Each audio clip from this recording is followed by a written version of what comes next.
bari gukrashirana, gukrashirana, gukrashirana. Bana bari gukrashirana, gukrashirana, gukrashirana. Bana bari gukrashirana, gukrashirana, gukrashirana. Bana bari gukrashirana, gukrashirana. Yo guys, wagwan. It's your one who hosts the most. MC Tex that are live in a living color, back to back with one DJ Mambo the King. Yeah, I don't know, someone being assisted by the most creative guy in this whole entire universe. You know, someone we talk about the one royal creative media. Maizia guys, we are there. Tatzoka food papa. Maizia, the last time we were here, takana kutaka comedy show guys. Nifa mango is know. Papa chipisa maizia, papa chipisa. Takakudza, mapaka kudza yakati panapa pa chocolate gate ka. Do pacho pa gist, do pacho pa ngongo pe Bindura University maizia guys. It's all about the vibes, non-stop vibes maizia.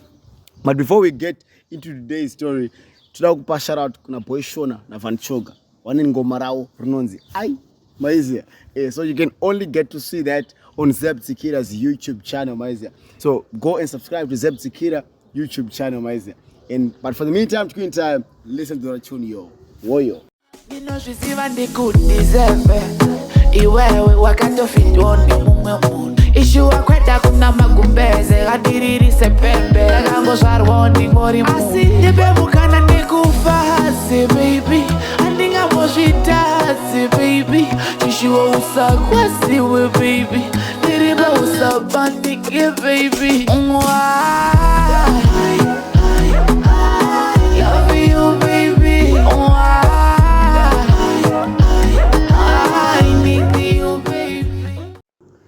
guys, sasa mango zvinzwira mana. Pakaipa Van Choga boy Shona futi ndo mpano kugimba kana madira ndo mitaya. One night waza pana ari kupisa waza. Zeb Tsikira ka une ego eye baba. Ane ego eye Zeb Tsikira maja. So go and subscribe to his YouTube channel. Right. Getting into today's story. Hanzi parukupisa na mambo. Hanzi parukupisa. I have this letter. Hanzi, hi Mambo. My name is Mike Harare, and I've been part 4-1. I stay at the Chocolate Gate, and I heard Campus Crush is coming to Bindura. I'm so happy because there's this girl who stays at the same boarding house as me, Anonzi Beatrice. Boarding house Yacho, pa Chocolate Gate, and the last time you came, I wasn't around. And Domuda boys, she's wife material, and I trust Kuti Munopeza Bora boys. Every time I see her, do it a mad boys, and I really like her. I really like her and would want her. And they would want to know her better. I hope you read this letter because in the gardens and the chengeta nyayang. Mike Harare. Samba yako yashika chaiko waiza. Boss DJ Mamu do basarao iroro waiza. Do basarao. But don't forget to follow some prominent figures. Chakaenda kuna Mike Harare maiza. But the last time we came here wakatanzi mama manager sepana hapa landlord mongo zio nungo shooter msina mbu kumbira permission and all that. And we went up in arms with her. Saka pa Trump tangana mwanase tamana office. Tunoza da umana tadzoka futi pa boarding house penyi pari kupisa. And isusu takauya zona sei kuzogadzirisa nyika waize. Royal and takaenda.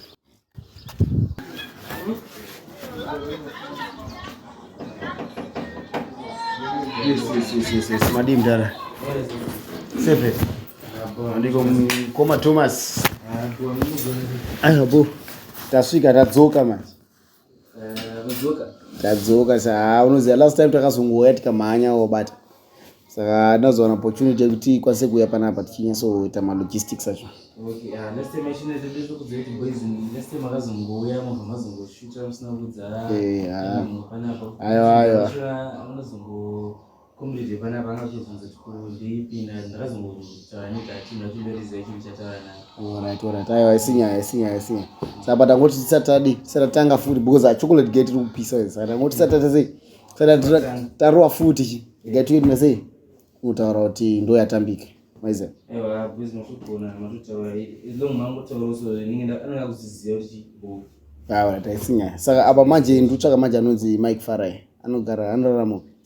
Mike anogara imwe building iri room 11. Oh. Alright, iripo mkoma Thomas. Ndi daiso maize. Ewa ipo. Isinya. Ipo, thanks. Safe. Alright guys, tasvika pa room 11 maize. Takaenda kunoona mkoma Mike Fatso maize. Vari kupisa.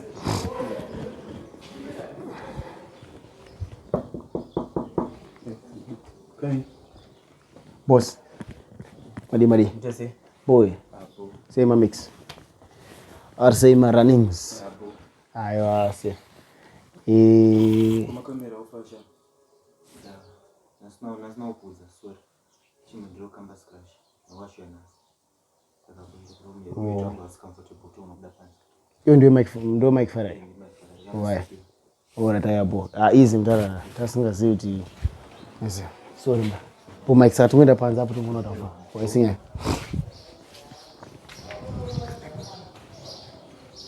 Pagaipa. Boy rinda. Boy is day. Okay? Alright, so dear viewers, tilipo pa Chocolate Gate maiza. Na mkoma wangu Mr. Mike Farai. Pagaipa. Boy rich baba. Tazufamba mda. Ayo safe. Unaongea na ruma zogere. Ayo ruma zangu mune asingati siku utano personal space yakanoida todaro. Saka the more I'm not invaded personal space yakango na landlord no report. Ndaona kuti kokubusha nobusha. Zitizo muntu anoverenga chichichi vezve azitomboda sane basa. Asa pari pachipisa right. Ebo saisi zvatafambira kauruzviziya. Yeah. Yeah, uziva. Uruziziya ere mda? Aiwa ndikuziya. Taureti. Uziya nyaya. Taureti mda. Zvamira sei? Da pane kabhebhi kakapinda panapa recently. Bhebhi mu4. Anonzi? Anonzi Beatrice. Okay. Yes, saka ane chingokaya ndonakirwa nezvitodaro. Saka imunda makataza ere kungoti baby. Uya tidaiso. Ndoni chiremero boys. Ndoda kuti muzosha sei kana ndizonyorera kukamba scratch because techiremero. Aiwa boy isinya. Saka yanorora kupi? Anonorora murume wani. Mektango. Bo saka iwe uri todii? Da kuti ndinotora mwana. Ndinotora mwana togara uisa pa makamera ere. Tumisa makamera tunzoti andichipo. But are you ready? Yeah, ndo ready. Ayabo, I see that. Ayabo. Saka inini ndinoti baby chi. Ndinanga izvo zvarimo rekata aishota arimo. Arimo murumani. Ndatombomuona mai manje. Ayabo, I see that. Saka ndinenge se. Leso. Saka tongochila naye panapa. Tongochila panapa. Saka ndiripo satye. Satye.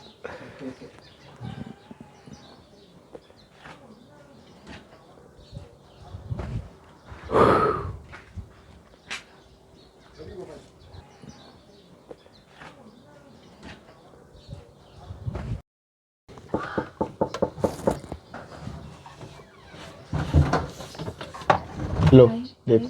Good boy. Ndachimura kapinda.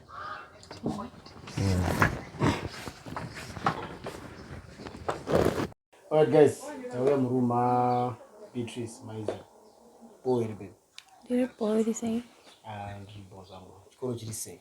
Chikoro chiri bo. Kondimati yakunongo. Ngokorereo pa social media. Nchita campus crash. Saka nyaya dzacho ndofungwa wakuziya. I never thought ndimchasi yakwandiri nemakamera olopet. Nyaya dzacho ndofungwa wakuziya kuti pari kupisa. Une mfese ere? Unayo but ndinayo but handina maybe something like that. Otherwise panapa zvinofamba sei? Mune kefu here kuti kana ndombo raro kunongo ndichigara panapa ndiri face. Ngonakirwa takaenda. Takaenda. Saka pachokoleti gate panopisa. Chekechizha kwakudhara. Saka vanhu vesanokwanisa kungoita kana kurara munomu kusika mangwana. Tinango. Zvinoita. Ona kai pane mfesi anogara panapa. Ada kuona datani panza. Mfesi anogara panapa. Hadziba kuti anechi panza. Ani? Ayo, unozokumbona akagara panza. Which one? But it akanzi munosibotera mese but ameno zvaono hauzvioni kuti ari kuda. Anogara panapa. Okay, it's fine. Bo saka toenda panza pachi. Timwa. Waize ndo watopinda pabindura number 1. Waize. Bo, come on. Takaenda panza nani? Namtoshindo ya Mr. MF. Waize. Bo. That's gonna be case.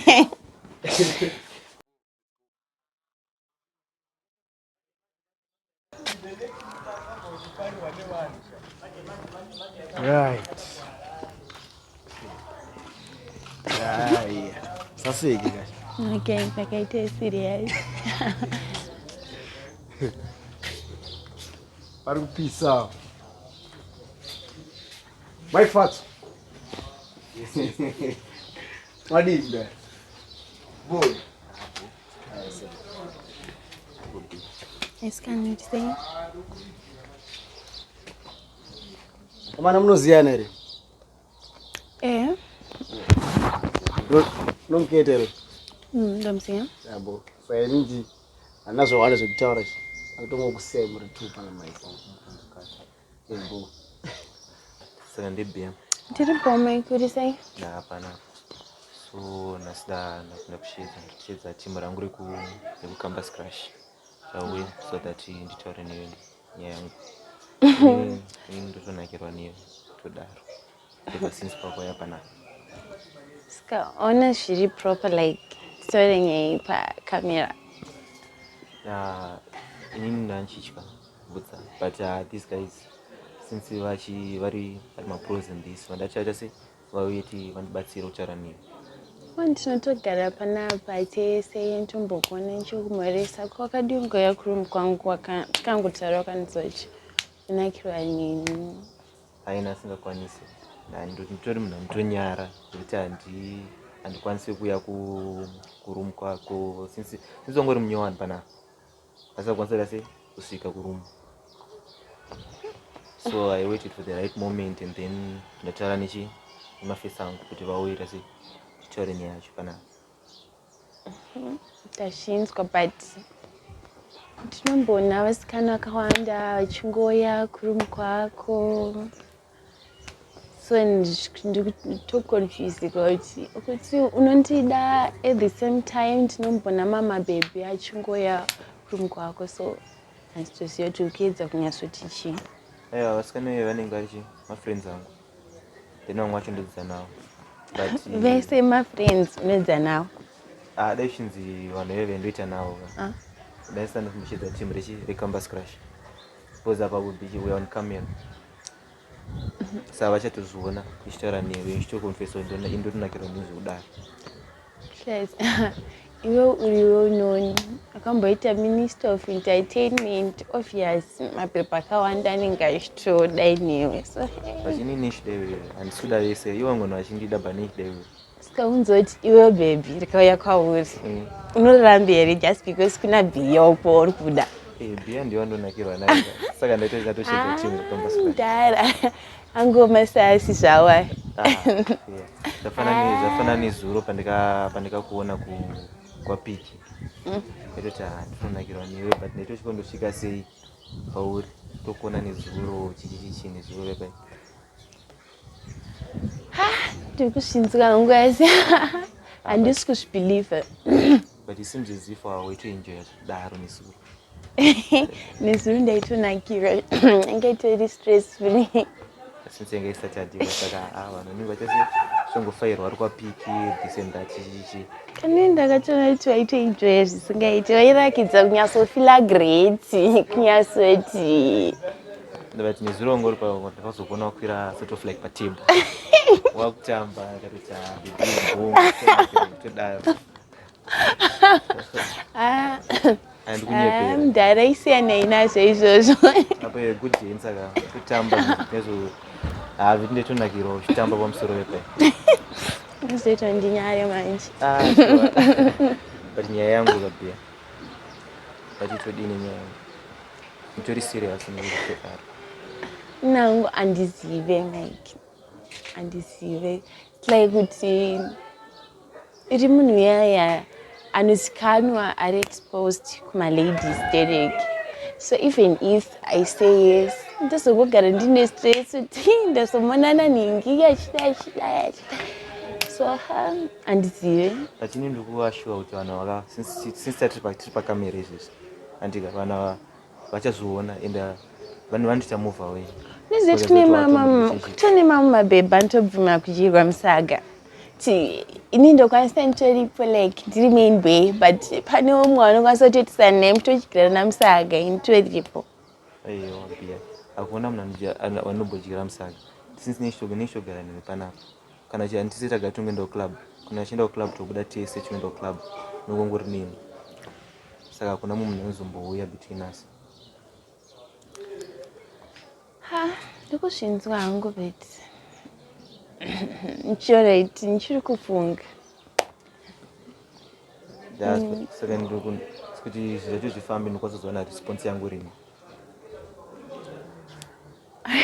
Apa kutotonga wakutondipa madays apa kutoti kufanira kutondipindura pakadai. Aiwa ini ndinganeichitonakirwa newe zvekutodaro dzandikutotaura kuti pese panonge uchitosvika maplace ndowandombotasa pawindow bhebhi uyu chichi ndichitonakirwa.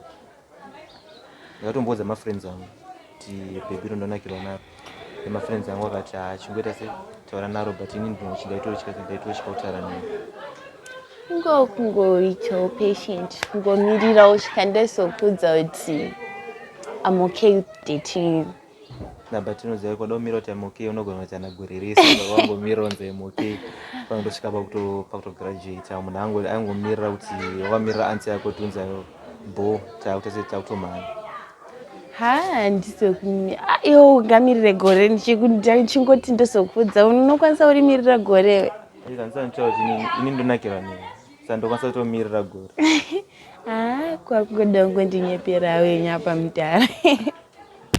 Kunyeperewe ndashedza vanhu vese kuti ndizokunyepera pakamera sho. Zvinokwanisa kungoitika nenge ingori vakomana you can pretend ka unokwanisa kuchitongoita actor kutoti rega ndimbosambobhilivisa bill tonoti anoite sei. But kuna for 4 years ndiri panapa ka handisati ndambonakirwa nemunhu zvekutoti aro kuti ndowanda kuchedza vanhu kuti ndibatsire kutaura nemunhu oiziva nyaya yacho kuti handisati ndambozviita for 4 good years. Saka iwo unofanira kunzwisisa nyaya yangu ndatoshedza vanhu ndati pane macameras handisana kumuita sei handambonyara kuti open up vanhu vese vachaona this thing andika chabroadcast and then ndoenda kuconfess my feelings angu kwauri. Saka I just have to just give me a chance. Chafunga nezvazvo right. Sure. Chafunga nezvazvo ndichambofunga zvavataura ndonyasozvigadzika apa ndonyasouya ndonoti ndopinda murelationship newe here kana kuti kwakudhara. Panongofita time because time ninge chifamba. Asi kana vechidei kana uchinyasonakirwa nini unonyatsotomira usvika ndachizonyatsokupa response kuti mukuru mukonochi indotonakirwa nemi. Language ipi kuti mukuru. Language ipi kuti mukuru. Nontaura slang maboy. Zvakutotanga kutoti pane pasitori kunzwisisa anokutonditi indotaura slang anhu anobowa but ndoiri right kainospice kamurelationship tikatokuti mudhara king german madi mukandichitoti good morning saga chitofaya. Wasn't good morning saga maizozoite. Kangori kalanguage kanotungoita spice relationship inoziva kuti relationship haifanira kuzongobowa fanira kutonakidza majokes what notubva yangoita low no. Si kuti majokes acho akatowanda saka chanakidzwa kamurelationship. Wakutoti chanakidzwa kamurelationship yedu techinakidzwa tichita majokes acho. Relationship yedu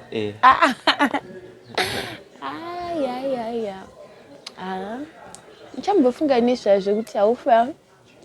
Alright viewers, welcome back. I'm back. I'm on MC Tix Dada live in a living color. I told you guys with the LOVE to the world, man. If you don't know love, you don't know God. If you do not know God, you do not know love. Love to the world, you know.